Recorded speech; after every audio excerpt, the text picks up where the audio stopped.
Hello, my wonderful people. Welcome to Linda's TV show, the home of news.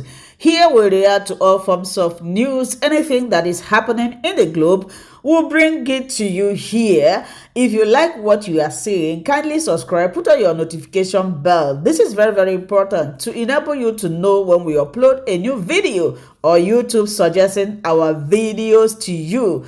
Now, in this video, I want to put a disclaimer that I do not promote misleading information in this platform. We do not promote violence. I hate those things. We are here to inform, educate the members of the public about what is happening in the world.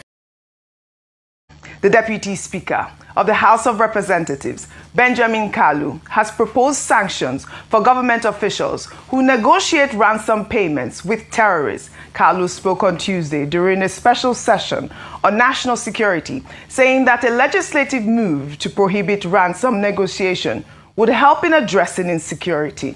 Let's take a look before we come back for this. Mr. Speaker, honorable colleagues, despite strong anti-kidnapping laws like life imprisonment, death penalty for kidnapping, the practice continues because it is alleged that government entities negotiate with bandits and pay ransom. That is one of the things that the House must investigate. Security analysts confirm that amnesty deals and peace negotiation, they legitimize violence. They embolden armed group and undermine rule of law. The legislative solution required there is to ban unstructured amnesty negotiation and ransom payment by any government entity. Mandate criminal justice enforcement over expediency. Ban ransom payment by any government official. Bimbai, I'd love to bring you into this conversation. I'd like your assessment of everything that we have discussed so far. I mean, starting with, Benjamin Kanu requesting that, that there should be a ban on ransom payment by government officials. Your thoughts? Well, Oji, our constitution says that ransom payment is illegal, and they are now proposing for more legislation saying that negotiation should also be made illegal. But what have we done with that piece of law that says that payment of ransom is illegal? We can't enforce it. Why can't we enforce it? There's no political will to do so. Now, let's look at the president's statement concerning the recent spate and upsurge of kidnapping and abductions, and he used the word copycat attacks. That was his exact terminology, copycat attacks. Now, why is this happening? I see an incident happening somewhere in Nigeria. I see how it transpires. I see there are no consequences. Am I not emboldened to come and copy the act? I see that there's legislation around it, but I see that it's not implemented. The rules don't apply. So what will I do? I will not have anything that restrains me or that deters me from committing this offense. That's why we have punishments. Punishments are there to deter, not just to punish the perpetrators of crime, but to deter other people. Now, it's in instances like this that's why you get a growing number of people sympathizing with Nnamdi Kanu, because they're saying that in this instance, you were able to gather evidence. You were able to even do an extradition all the way from Kenya, and you were able to go through the prosecution process and get to conviction and sentencing.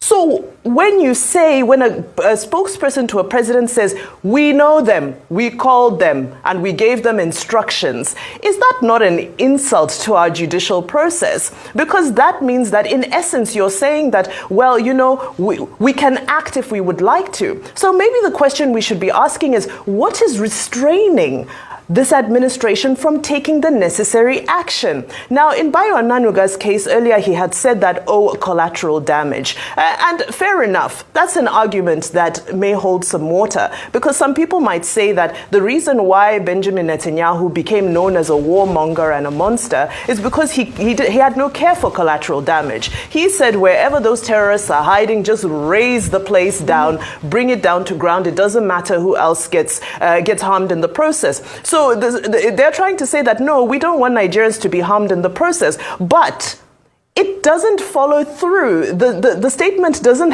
follow to a logical conclusion because you've rescued those who are vulnerable. Now the terrorists, the bandits, the criminals are in a position where they can be apprehended, but that's not happening. We're cordoning off areas and so forth in forest land. This is almost 3 months after there was a proclamation that we're deploying a forest guard of over 130,000 people to the various forests around Nigeria. Now we're deploying to the forest. I mean, the inconsistencies are very unfair because the policies exist already. We do not have a lack of ideas. We do not have a lack of laws. We don't have a lack of beautiful legislation. But are the people in power, those who hold the responsibility to implement and to execute, are they willing to do so? Okay, let's argue that they're willing to do so. What is stopping them if they want to? What is the pressure?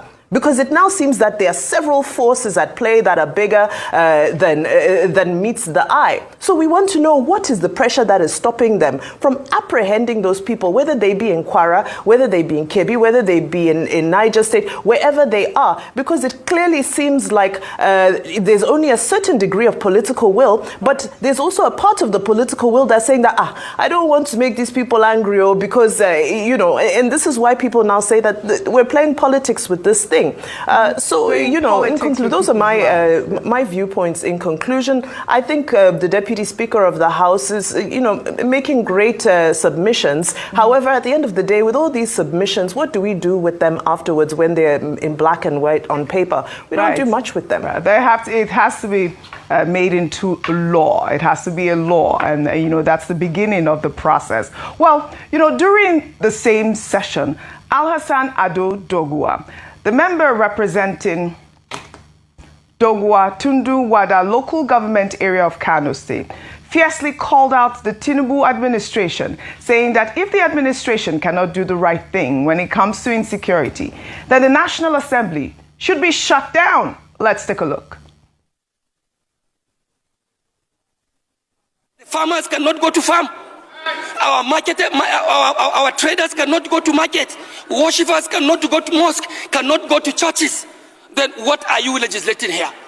Mr. Speaker, if the government is not prepared to actually do the right thing that will protect the lives and property of our people, I urge on you, I urge on this honorable house, as a house of the people of Nigeria, to stand up to pay the supreme cost.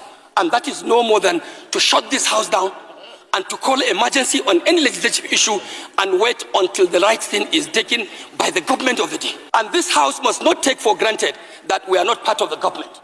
If the government is wanting, this institution of the legislature is a component of the government itself. We have to look inward to ourselves and see what more of oversight functions, like some members have said, are we going to make? Are we going to provide? Mr. Speaker, we can even declare legislative emergency. Close the house, shut it up. Who are you legislating for? What laws are you making when the country is running in blood? Shut down the National Assembly. Dr. Mati Dogwa is a member of the APC. Some Nigerians online have commended him for calling out his own political party, which isn't something we often see. But, shutting down the National Assembly, you asked me the question, why should that happen?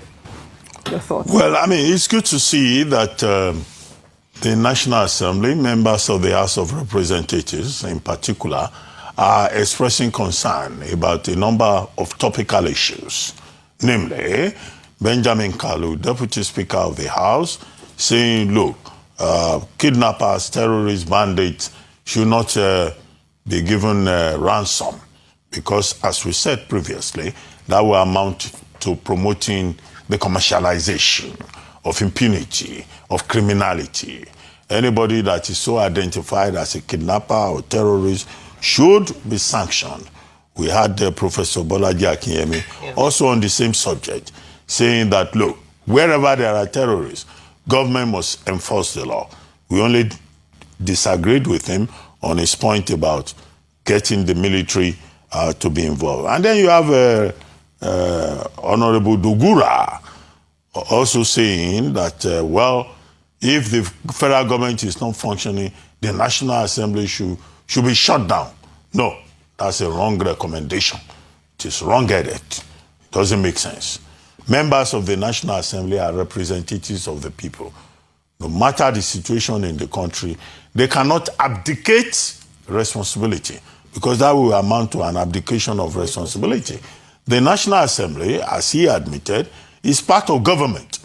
And it is only when they are working that they will be able to give alternative ideas, make recommendations, report the plight of their people, and also defend the interests of their constituents. It's not by running away. Now you say he's a member of APC. I can see him wearing the Tinubu camp. Yeah. And he was saying that if Tinubu government cannot do the right thing, then the National Assembly should be shut down. No. There are other recommendations he can make. Shutting down the National Assembly is not the solution. He's wearing Tinubu camp. Yes. Yes, he's a free citizen. He can express opinion. He can criticize Tinubu. Right. So why is he not saying if the executive arm of government is negligent? Why is he not making some other more serious recommendations?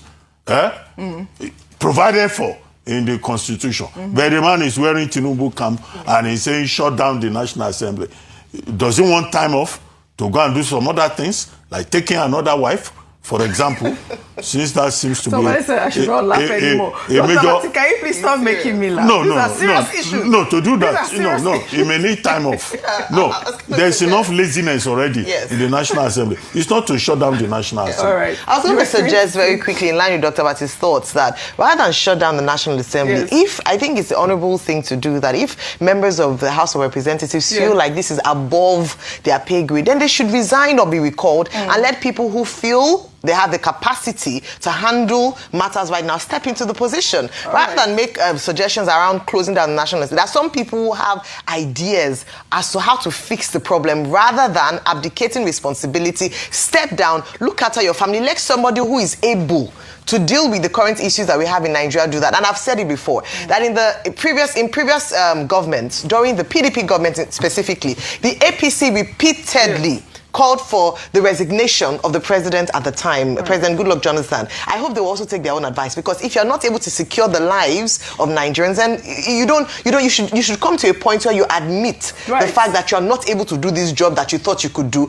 and have someone in the interest of national security, have someone else come and take on the job. Are you saying that the president should be impeached? You are on your own.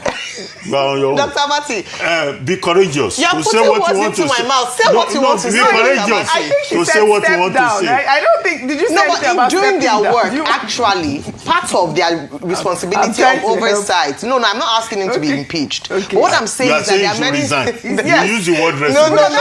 I said, no, let me not be quoted out of context. I'm speaking straight. Let me not be... Please, OG, for the avoidance of doubt, what I said, I was giving them the recommendation they themselves made to the Goodluck Jonathan administration, that if he was unable to deal with insecurity, he should step down. Maybe it's time for... Are you recommending the same recommendation now? Talk straight. She has put it down. Those who have ears, let them hear. Let them hear. This is it. Well, all right. Okay, we are now in the regime of paribus. No. But I mean, but she's speaking facts, really. This is really what he said. Well, meanwhile, controversial Islamic cleric Sheikh Gumi, who's well known for negotiating with terrorists, says that he is prepared to personally lead an amnesty campaign for convicted IPOB leader Nnamdi Kanu if the separatist agitator publicly renounces violence and shows remorse. Gumi spoke on live television saying that his position is rooted in his belief that negotiation, not force, remains Nigeria's most effective path to resolving insecurity. He claimed that the Nigerian military is not designed for guerrilla warfare and that kinetic strategy alone cannot solve the country's security challenges. Let's take a look. Let me give an example. Now, this Kanu that was imprisoned for terrorism, for agitating that our soldiers should be killed. If the same Kanu now will show remorse and also call for peace, honestly, I will be in the forefront in calling for his pardoning and amnesty for him.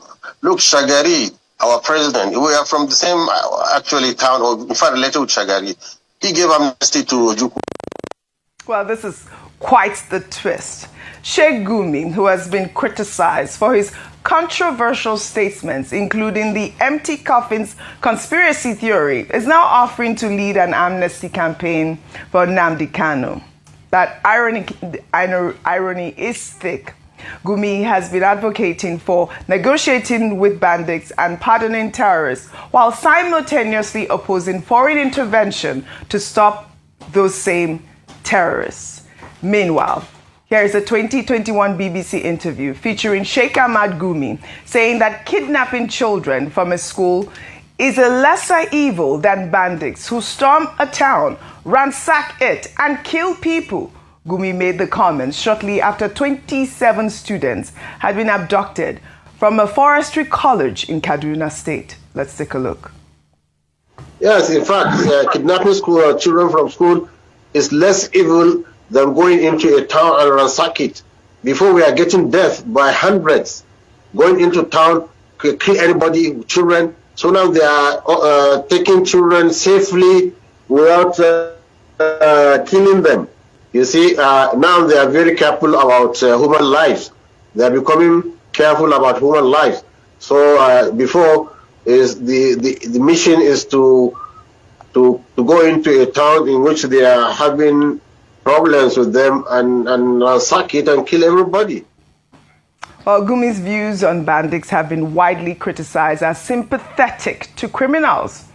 He was reportedly involved in negotiating the release of the 27 students in Kaduna State in 2021. Vimbai, I'd love your comment on Sheikh Gumi. I mean, that 2021 video resurfaced online after the 24 Kebbi schoolgirls were released, and we heard him in that video saying that kidnapping is a lesser crime than the terrorist attacks that occur while people are being killed. He's also saying that this non-kinetic approach is better than the kinetic approach. Your thoughts?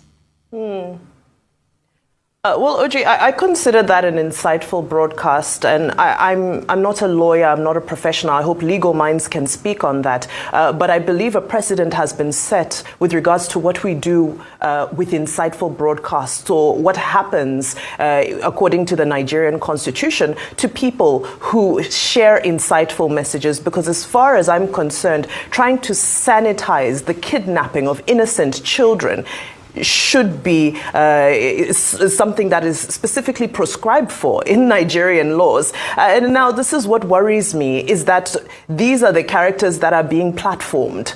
And these characters deserve no platform whatsoever. When Osama bin Laden had messages to share, mainstream media never gave him a platform. When all these other notorious terrorists had messages to share, mainstream media, if you watch CNN, watch BBC and all of them, they black them out. So why is BBC suddenly interested in the narrative of somebody who is promoting and trying to sanitize and whitewash the kidnapping of children? Now, as I round up, I just want to quickly say a statement on the call for the resignation of the president. And I just want to throw a question out there that, with those who are interested in the resignation of the president, our constitution says that the vice president takes over. So is that an implication that Vice President Kashim Shettima is somebody who would be more able or more palatable to take the helm of affairs during this crisis? Because we do need to remember that if there's a presidential resignation, there's an order to how things flow in this country based on us being a democracy that respects our constitutionalism. So I think also we have to be careful with some of the requests that we make in the heat of this moment. But that's unless we're okay, those who are calling for this, if they're okay with the presidency of Kashim Shettima, because that's what the constitutional order calls for. Well, except that nobody has called for the resignation of President Not Tinubu. on this table, but it's Nobody, on social media. On social media. Social media. On this Twitter. Social media is the voice of the Nigerian people, and there are real people that are on social media. Let me just also say that this this differentiating of the president and vice president is interesting because they are on one ticket. Okay. So you cannot take the other and say that, oh, if one person, it's one ticket. The president saw him fit as a vice president and chose him. So saying that, oh, we go for this, it's one ticket. So they're under one party.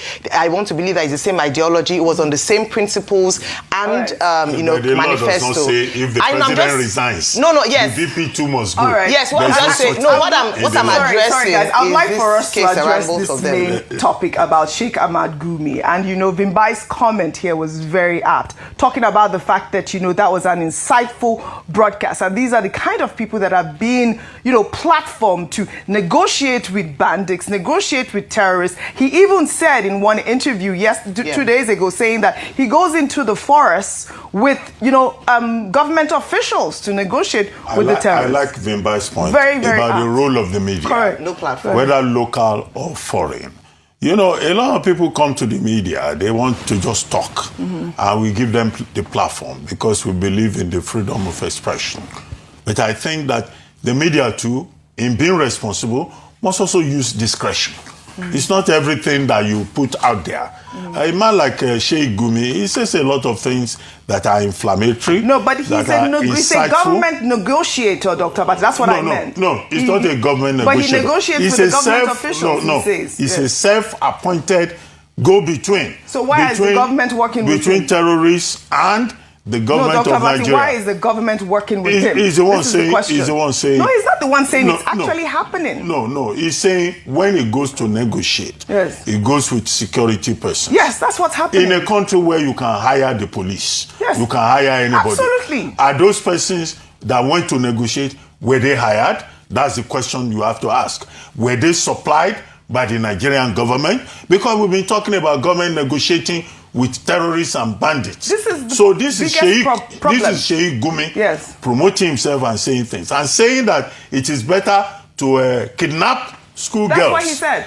Rather than to go after terrorists. No, that doesn't make sense. Yeah. Those children, they have the right to dignity of the human person. They have the right to freedom. And nobody should come and say that you can kidnap girls. Now that's a lesser evil. After all, we have the Child Rights Act. We have the Prohibition Against Violence Act. We have all the laws that are there. The thing is to enforce the law. This same Sheikh Gumi says if Mazi Nnamdi Kanu, if he shows remorse, he will go and plead on his behalf. On what authority is he pleading? Where does he have? Who gave him the role? What constitutional authority does he have? There's a judicial process in place. We're discussing the matter, and he says he will go and get Mazi Kanu He's going to negotiate in his capacity as who? So these are the conversations out there, Dr. Bat, and I love the way that you summarized that because, like we said, like Vimbai said, it's an insightful broadcast. An insightful broadcast, isn't it a crime, Dr. Bat? I don't know. I mean, you tell me because these are some of the. That's why I said this is the irony. That's why I said this is the irony that we're seeing. Part of the charges that Nnamdi Kanu was his insightful. I mean, what they allege as an insightful broadcast. Absolutely. Let me just say one thing that yes, we're saying he's self-imposed or self-appointed. But the truth is that there's a kind of audacity and boldness with which he comes to speak without any question, at least that we know of, that makes you believe that there must be some sort of backing. Because by now, with what he's saying and the fact that he's admitted a number of times that he knows where these bandits are, for him to know how to go and negotiate, why have we not picked him up for questioning? And this is the double standard we talk about when it comes to the way that we address matters in some regions. And that's why the agitation is a lot when it comes to the Nnamdi Kanu case, that when it comes to cases like that, it's the same inciting to a broadcast that he was charged on and convicted on. And on another level, for many years, Sheikh Gumi has been speaking, has been inciting, and nothing seems to be done. That's where the unfairness is coming from. Well done, Ayo. Well done, Dr. Bati. Thank you both for that. And Vimbai, in Abuja. But I'd love to align myself with the Deputy Speaker of the House, who says negotiating with bandits should be illegal. And that's really what is fueling terrorism in Nigeria. And I'd love to thank you. Rulers should stop giving them chieftaincy titles. I'd love to thank you all for your great analysis, as always, on What's Trending. Thank you very much, Bimbai, as well.